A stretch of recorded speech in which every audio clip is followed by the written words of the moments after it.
The machines hummed around my son like a chorus of dying stars. ICU lights burn differently. They don't flicker, they accuse. I hadn't slept in 36 hours when my phone rang. "Mom, tomorrow's your sister's birthday," she said. Her voice clipped, rehearsed. "Come help with the prep." I stared at the heart monitor, the small, fragile line that tethered my boy to this world. "I can't. He's fighting for his life." A pause. Then the snap, sharp enough to cut through the static. "Then you're cut off." The line went dead. So did something in me. I hung up, blocked her number, sat there watching the pulse on the screen, steady, defiant, and wondered what kind of mother weaponizes affection like a blade. The next morning, my son opened his eyes and whispered, voice cracked and small, "Mom, Grandma caused it." At first, I thought the drugs made him delirious, but his eyes, those wide, terrified eyes, told another story. He said he'd overheard her that night. She'd come to the house while I was on a night shift, promised to help him sleep. He remembered a strange taste in his drink. Then, nothing. My mother, the same woman who raised me on guilt and half smiles, the same woman who told me love was measured by obedience. I should have broken then. But grief is a forge. I burned, and something sharper came out. Growing up, she called herself the glue of the family. But glue doesn't hold, it traps. She decided who we loved, who we hated, who was family, and who wasn't. I was her favorite until I got married. Then she turned cold, manipulative. She'd call my husband the thief, the man who stole me from her. After the accident, the fall that put my son in ICU, she was the first at the hospital, brought flowers, tears, played the grieving grandmother so perfectly, even I almost believed her. But I remembered something. The day before it happened, she'd asked to take him for ice cream. He came home sleepy, too sleepy. And later, when the doctors mentioned the toxins in his blood, not enough to kill, but enough to sedate, the puzzle began to click. I didn't confront her. That's what she wanted. An outburst she could twist into my emotional instability. Instead, I went quiet, collected. I dug.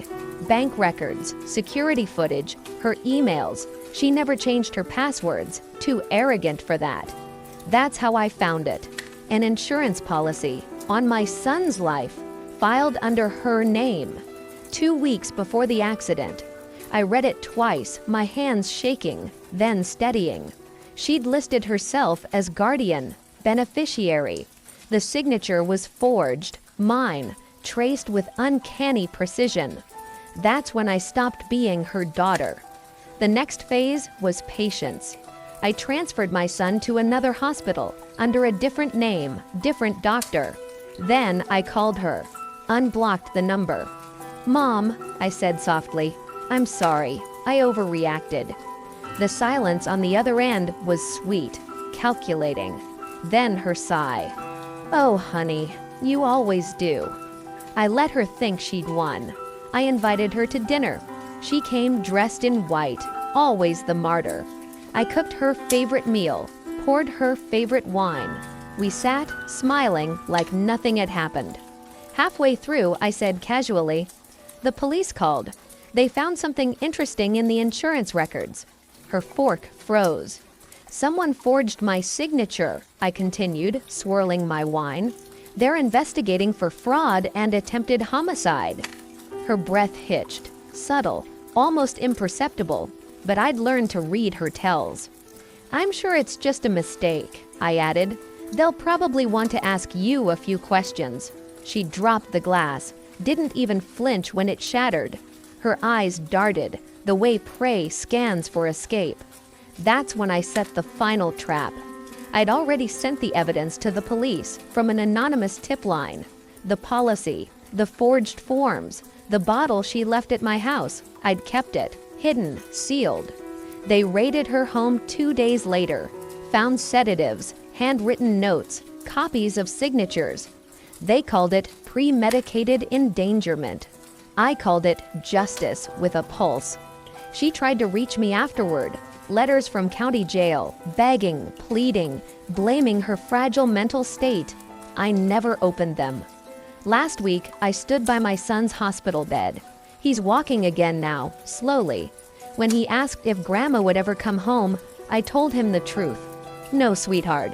Some people belong behind glass. He nodded, quiet, then said something that hollowed me out and filled me all at once. You saved me. Maybe, or maybe I just finally stopped letting her win. Either way, when I left the hospital that night, I drove past her old house. Lights off, curtains drawn. For the first time in my life, it looked small, like her. And I realized revenge isn't fire, it's silence. After the screaming stops.